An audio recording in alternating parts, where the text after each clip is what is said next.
Hi po. So ayan, sa mga nagtatanong po kung paano daw po ako nag-i-edit. So nag-i-edit po ako sa CapCut po, pero kailangan nyo rin po magbayad kasi po pag nag-erase po kayo ng background, babayaran nyo po talaga yan. So ituturo ko po ito kung paano gawin. Let's go! So, screen record lang po natin para makita nyo po ng buo yung record niya. Para makita nyo po kung paano ito gawin. So, kung wala pa po kayong CapCut, download nyo lamang po sa Play Store. So, punta po tayo sa CapCut. And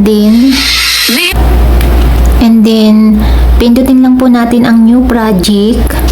And then, dapat po, mayroon po kayong nakasave na video.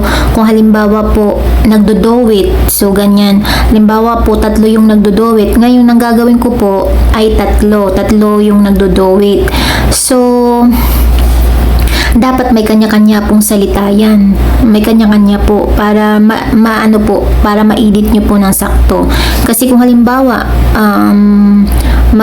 po kayo ng video tapos iisa lang yung salita, di pangit, di po ba? Hindi magagawa yun. So, ito po yung ating ilalagay sa back. So, ayan. Tap lang po natin. And then, palakihin po natin para, makita yung dalawa sa front. So, ganyan na po. So, pindutin lang po natin yung arrow. And then, overlay. And then, eto po yung inalagay natin sa front. Kunyari ito. So, ayan po. Tap lang po natin to. Hawakan lang po natin ganyan. Para yung sasakto lang po yung laki. So, dito po sa baba, hanapin lang po natin yung remove background. So, ayan po. Dito po, sa auto removal, pag may ganyan po nakalagay na diamond, magbabayad at magbabayad po kayo dyan. So, dahil bayad po yan, kaya matatanggal po yung background. So, hindi po kayo makakaano niyan pag hindi nyo po yan mai-erase yung background niya pag hindi po kayo magbayad. So, ganyan na po. And then,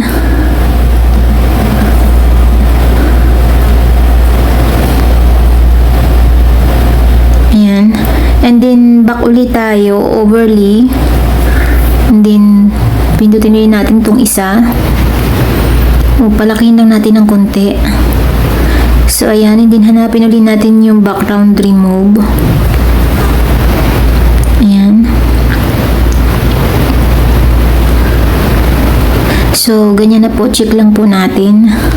So, tingnan nga natin. Mama mo walang pera. Mama mo mas walang pera.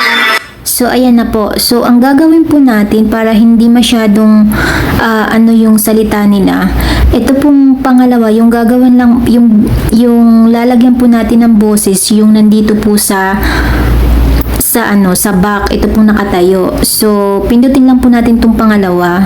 Din tanggalan po natin ng sound. Ito po, volume. Then, 0 lang. And then, again, itong pangatlo. Volume again. So, ayan na. So, ayan na. Ang gumagana lang po dito yung nasa itong nakatayo. So, pindutin po natin yan. And then, lagyan po natin ng full po natin yung volume niya.